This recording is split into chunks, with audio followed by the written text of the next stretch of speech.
ఉన్న బంగారాన్ని విడిపించి ఆ రోజు ఆన్లైన్ రేటుకే మేము కొంటాం. Sharma gold company. నమస్తే, వెల్కమ్ టు సుమన్ టీవీ. నేను మీ యామ్ని.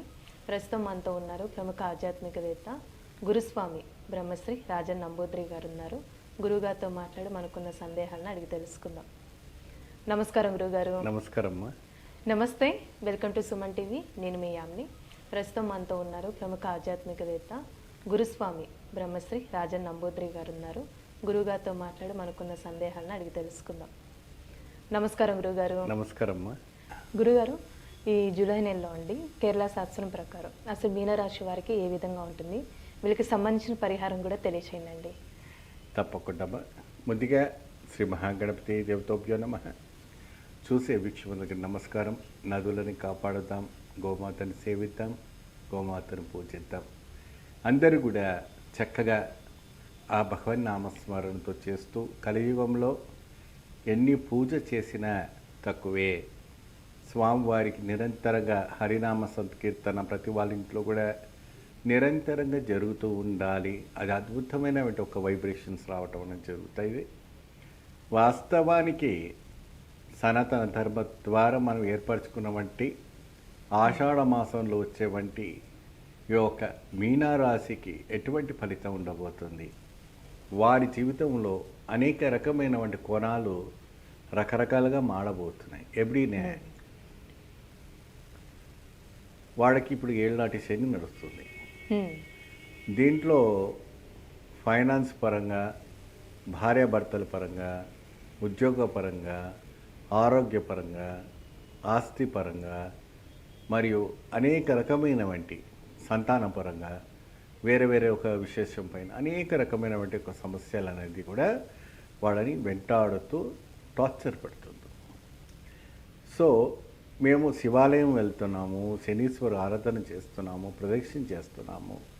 స్వామికి శని ప్రదోదశి రోజున ప్రత్యేకంగా కూడా నైవేద్యం పెట్టి స్వామికి నైవేద్యం కూడా పూజ చేసి కూడా మేము చేస్తున్నప్పటికీ కూడా మాకు రిలీఫ్ కలగట్లేదు. మాకు టెన్షన్స్ చాలా ఉన్నాయి.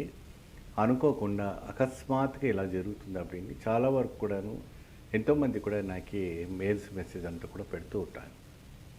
సో వాళ్ళకంటే సులభంగా ఇంట్లో ఉన్నవంటి దైవ వృక్షం, కులదైవ వృక్షం, మహాలక్ష్మి వృక్షం, తులసి చెట్టు. దాంట్లో మనకి లక్ష్మి తులసి, కృష్ణ తులసి రెండు ఉంటాయి. రెండు రకాలు.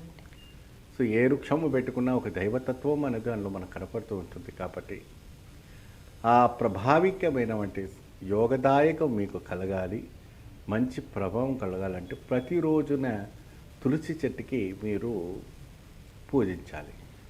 ఎందుకు తులసి చెట్టు మీద పూజించాలి వీళ్ళంటే దాంట్లో నర్మదా, గంగా, యమున, సరస్వతి, సింధు అనేక రకమైనటువంటి నదులు తులసి చెట్టు కింద ఉంటారట. ఆ మట్టి నుంచి దాటి పైకి వెళ్ళిన తర్వాత సకల దేవతలు, ఇంద్రదేవతలు, దేవతలు అందరూ ఉంటారట.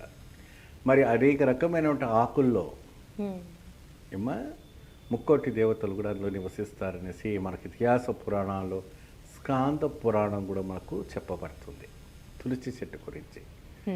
కాబట్టి ప్రతి హిందువుల ఇంట్లో కంపల్సరీగా తులసి చెట్టు, ఉసిరి చెట్టు, మామిడి చెట్టు అనేది కంపల్సరీగా ఉండటం అనేది జరుగుతుంటాయి. సో ఈ తులసి చెట్టు కింద కూర్చొని చక్కగా మీరు పూజ ఆరాధన చేసుకోవాలి.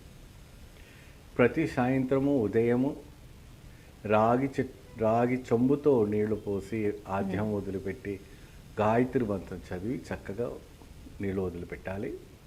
అక్కడ మీరు వచ్చేసేసి ఏం చేస్తారంటే బియ్యం పిండితో తయారు చేసినటువంటి దీపం ప్రతి శుక్రవారం, అంటే రోజు దీపారాధన చేయాలి, అది వేరే విషయము.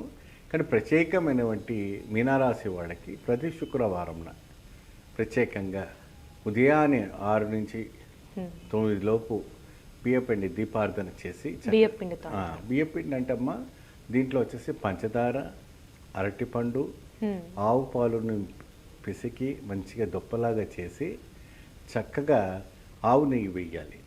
ఆవు నెయ్యి వేసి అమ్మవారికి నైవేద్యం పెట్టి అక్కడ కల్కండు అంటారు. మీరు కల్కండు తెలుసు కదా, రాళ్ళ మిస్త్రి అంటారు.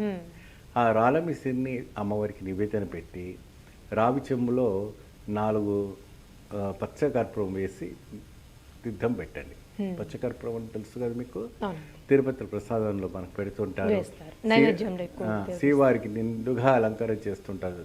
తిరునామాలు కానీ ఇక్కడ గడ్డం దగ్గర కానీ అంతా కూడా స్వామివారికి పచ్చకర్పూరంతో చేస్తారు. పచ్చకర్పూరం దగ్గర ఉంటే మహా ఈశ్వరం తాండం ఆడుతుందట.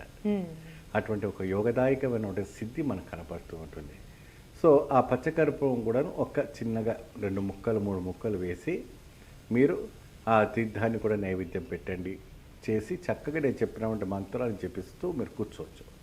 ప్రదక్షిణం అంటే అది ఒక కోణంలో ఉంటుంది కాబట్టి ప్రదక్షిణ చేయలేరు కాబట్టి ఈ పక్కకు వచ్చేసి మీరు 3 సార్లు ప్రదక్షిణ చేసుకోండి. ఇప్పుడు మనం గుళ్ళో వెళ్ళి మనం మంత్రపుష్పం చెప్పిన తర్వాత వాళ్ళకి యాని యానిచ పాపానిచ జన్మాంతకుతానిచ అనేసి మనకు మంత్రం చెప్పినప్పుడు మనం 3 సార్లు ప్రదక్షిణ చేస్తాం. సో ఆ రకంగా మీరు పరమశివుడికి, బ్రహ్మకు, మహావిష్ణువుకు 3 సార్లు ప్రదక్షిణ చేసి ఒక అక్షింతలు మీ నెత్తి మీద వేసుకొని చక్కగా మీ పని మీరు చేసుకోండి. అలానే ఏ ఆలయ దర్శనం చేస్తే మంచిదండి? వీళ్ళు ఎక్కువ శాతం మహాలక్ష్మి ఆలయము, కాలభైరవ ఆలయం తిరగడం చాలా ఉత్తమమైనటువంటిది. కాలభైరవునికి ఒక పూజించడం వల్ల అద్భుతమైన ఫలితం రావటం జరుగుతుంది. వాళ్ళ పూషుండం పూజ, పూషుండం అంటే మనకి బూడిద బుర్మకాయ ఉంటుంది కదమ్మా, ఆ బూడిద బుర్మకాయలో నువ్వుల నూనె పోసి కాలభైరవ గుడిలో చక్కగా దీపం పెట్టి మీరు ఆరాధన చేసుకోండి. మంచి ఫలితం, మంచి పరిహారం తెలియజేస్తారండి. ధన్యవాదాలు మీకు. నమస్తే. సుమన్ టీవీలో మీ పర్సనల్ అండ్ బిజినెస్ ప్రమోషన్స్ కోసం కింది నెంబర్కి కాంటాక్ట్ చేయండి.